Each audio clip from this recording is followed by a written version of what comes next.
The way I look at this, and I'll put it as simple and as unbiased as possible, is you have to ask yourself why Steve Yzerman, with his team 5 points out of a playoff spot, was willing to sell Tyler Bertuzzi for a first and a fourth to the Boston Bruins, why he was willing to sell Filip Hronek, their top defenseman, not named Moritz Seider.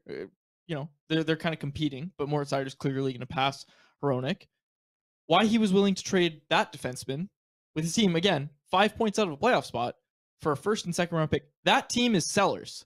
The Canucks, in 27th place by points percentage, were buyers. Yeah, that's crazy. That's all it comes down to is Steve Yzerman, the guy who built the Tampa Bay Lightning into basically what they are today, right, is trying to do the same thing for Detroit.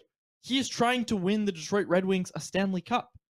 The Canucks, quite simply put, aren't looking to do the same thing. Now, I understand the Canucks situation is a little more complicated, right? Like it is. It is a little bit more complicated. The Red Wings have Dylan Larkin. The Canucks have Elias Pettersson and Quinn Hughes that they're concerned with, right? And this idea of, okay, well, we don't want to go through a long rebuild. You could have your retool and you could have just waited a little bit longer. Like, I think one draft where you had those picks, right, probably helps you big time in that retooling effort.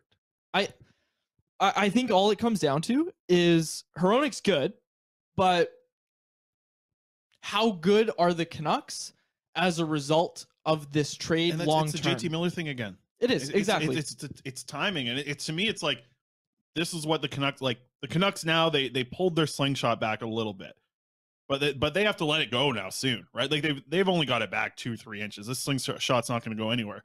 What Steve Yzerman did, who's closer, his slingshot was already pulled back even more.